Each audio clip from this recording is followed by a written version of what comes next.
Long before noise filled the world, there were places where silence became the greatest teacher.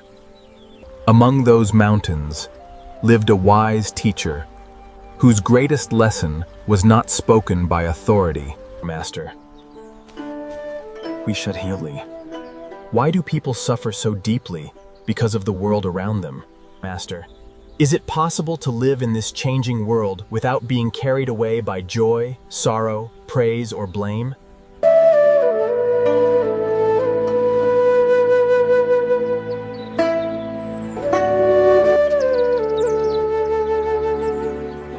Do you like this flower, child?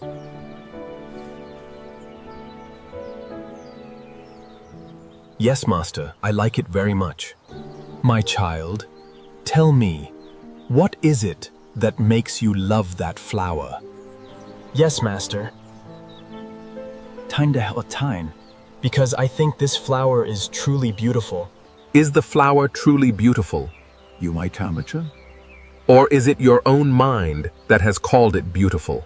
It is the very same flower. One person admires it and calls it beautiful, while another simply sees it as ordinary. If beauty truly existed within the flower itself, then why does each person see it differently? What you see is not entirely the world outside. Most of it is created by your own mind, and then projected onto everything you encounter. When you encounter something you like, you wish to hold on to it. When you encounter something you dislike, you immediately want to push it away. That is why the mind is always chasing the outside world, and so rarely finds true peace. My dear disciples, When took time with them? look at the surface of this lotus pond. My dear disciples, look at the surface of this pond. The clouds are reflected in the water. the trees are reflected in the water. Even the sky is reflected in the water. But people when Ponca dawned. Does the surface of the pond ever chase those reflections? Master. No, sir. A clear and awakened mind is like the surface of this pond. Everything is reflected with perfect clarity. Yet it does not chase after anything. See, without attachment. Hear, without clinging. Know without being bound. Master, how can we practice this in our daily lives? When anger arises, do not immediately follow it. Pause and ask yourself, who is angry? When sadness arises, Kajit Nanta. do not believe that you are the sadness itself. Simply notice, with quiet awareness, that a feeling of sadness is arising. When you can do this, you will see that every emotion is simply a visitor passing through the mind. It comes. It stays only for a little while, and then it leaves again. Only awareness is always present, silently observing everything.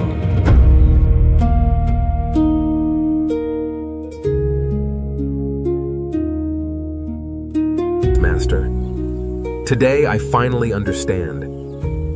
It is not the world outside that causes my suffering. I now understand that my attachment to the things outside me is the true source of my suffering.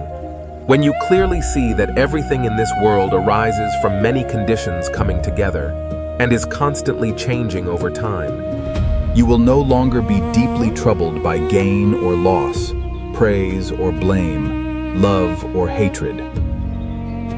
When the mind no longer clings to what must inevitably be lost, Nor struggles to reject what cannot be avoided, wisdom gradually begins to arise. Suffering does not come from the world around us. Suffering arises when the mind clings tightly to the world around us. When you learn to observe every thought and every emotion with mindful awareness, you will realize that emotions are simply emotions, and thoughts are simply thoughts. There is no need to hold on, and no need to push anything away. Simply observe them arise, and quietly watch them fade away. Those who can do this will find freedom within their own hearts.